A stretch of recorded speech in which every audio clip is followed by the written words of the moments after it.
आज हम बात करने वाले हैं डिज़र्ट यानी कि रेगिस्तान के बारे में। एक रेगिस्तान एक ऐसा परिदृश्य है जो बहुत शुष्क होता है क्योंकि इसमें कम मात्रा में वर्षा होती है, पर रेगिस्तान ठंडा और गर्म दोनों हो सकते हैं। पहले नंबर पर आता है सबसे फेमस सहारा रेगिस्तान। सहारा रेगिस्तान दुनिया का सबसे बड़ा रेगिस्तान है जो उत्तरी अमेरिका में स्थित है और मिस्र, सूडान, अल्जीरिया, लीबिया, नाइजीरिया आदि देशों से घिरा हुआ है। सहारा रेगिस्तान का कुल क्षेत्रफल अमेरिका के कुल क्षेत्रफल के बराबर है। इसका क्षेत्रफल 9 लाख वर्ग किलोमीटर है। विभिन्न देशों के 2.5 मिलियन से अधिक लोग यहाँ रहते हैं।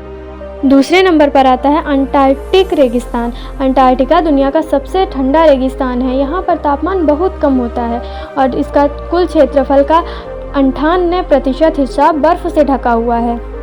इसे रेगिस्तान माना जाता है क्योंकि इस क्षेत्र में कम वर्षा होती है और बर्फबारी नहीं होती है। इस मरुस्थल का तापमान कम होने के कारण मनुष्य वहाँ स्थायी रूप से नहीं रह सकता है।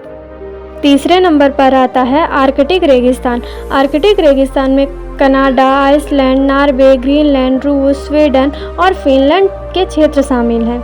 इस मरुस्थल में ग्रीष्मकाल का मौसम सुहावना होता है, लेकिन ठंडी में इसका तापमान बहुत कम हो जाता है, -60 डिग्री सेल्सियस। ये बहुत कम है। यह एक ठंडा रेगिस्तान है क्योंकि इसमें बहुत कम वर्षा होती है। फोर्थ नंबर पे आता है अरेबियन डिज़र्ट। अरेबियन डिज़र्ट मतलब अरब रेगिस्तान। अरब रेगिस्तान को दुनिया का चौथा सबसे बड़ा रेगिस्तान माना जाता है। Saudi Arab, Yemen, Oman, Bahrain, Kuwait, Jordan, Iraq, Qatar और संयुक्त अरब अमीरात इस रेगिस्तान का हिस्सा है। अरब रेगिस्तान का तापमान गर्मियों में 40 से 50 डिग्री सेल्सियस और सर्दियों में 5 से 15 डिग्री सेल्सियस होता है।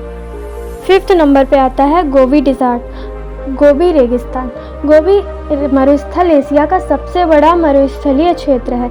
यह उत्तरी चीन और दक्षिणी मंगोलिया में स्थित है। इसका इतिहास में एक अनूठा स्थान है और यह विश्व का सबसे सूक्ष्म मरुस्थल है, इसलिए इस मरुस्थल का नाम गोबी पड़ा। इसका अर्थ है सूखा और बड़ा।